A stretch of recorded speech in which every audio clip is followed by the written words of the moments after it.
আজিকার ঘটনার ১ বছর পার হলেও বিচার পায়নি নির্যাতিতা ও তার বাবা ও মা। এই অবস্থায় সারা ভারত গণতান্ত্রিক মহিলা সমিতির সম্মেলনে আজিকর কাণ্ডের বিচারের দাবিতে তুলে নকশালবাড়িতে মিছিল করল সংগঠনের সদস্যরা।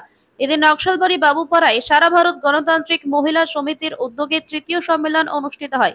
সম্মেলনে নারী নির্যাতন ও মহিলাদের কাজের বিষয় নিয়ে আলোচনা করে সারা ভারত গণতান্ত্রিক মহিলা সমিতির সদস্যরা। পাশাপাশি আজিকর কাণ্ডের অভয়ার বিচারের দাবিতে পথে নামেন তারা।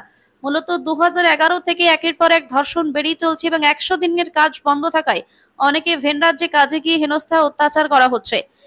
এর বিরুদ্ধে প্রতিবাদ চলবে মত সারা ভারত গণতান্ত্রিক মহিলা সমিতির রাজ্য কমিটির সদস্যা শিবানী দাশগুপ্তের। আজকে আমাদের এটা সাংগঠনিক প্রোগ্রাম আর কি। প্রতি ৩ বছর অন্তর অন্তর আমাদের সম্মেলন করতে হয়।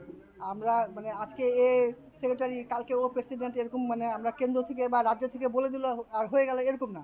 আমাদের একদম ইউনিট স্তরে সম্মেলন করতে হয়। তারপরে আমাদের লোকাল কমিটি সম্মেলন করতে হয়, তারপর জেলা কমিটি, তারপর রাজ্য কমিটি, তারপর আমাদের কেন্দ্রীয় কমিটি। এই সিস্টেমের মধ্যে আমাদেরকে চলতে হয় আর কি।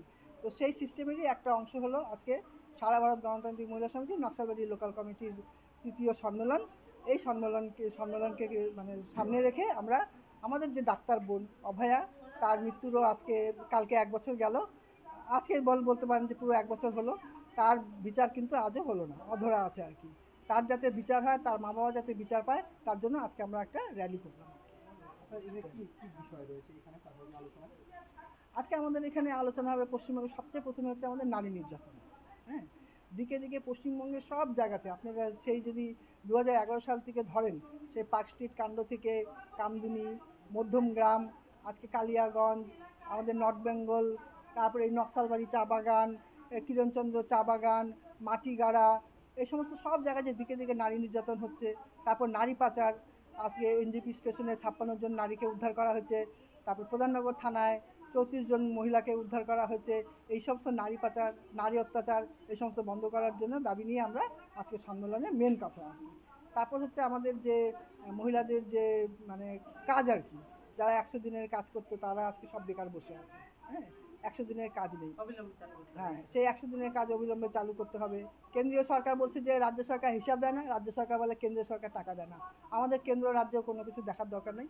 ১০০ দিনের যে কাজ ঝুলে আছে, যে ১০০ দিনের কাজ হচ্ছে না, সেই ১০০ দিনের কাজ যেন পায় সবাই। হ্যাঁ, তাহলে তো ১০০ দিনের কাজ পেলে তাহলে তো আমাদের পরিযায়ী শ্রমিক হতে হয় না। আজকে পরিযায়ী শ্রমিকের যেভাবে বাইরে হেনস্থা হচ্ছে, আমাদের রাজ্যে যদি কাজ থাকতো তাহলে তো আমাদের বাইরে যেতে হতো না। তাই আমরা চাই যে ১০০ দিনের কাজ অবিলম্বে চালু করতে হবে। হ্যাঁ, আমার নাম শিবানী দাশগুপ্ত। আমি সারা ভারত গণতান্ত্রিক মহিলা সমিতি পশ্চিমবঙ্গ রাজ্য কমিটির সদস্য এবং দার্জিলিং জেলার সহসভাপতি।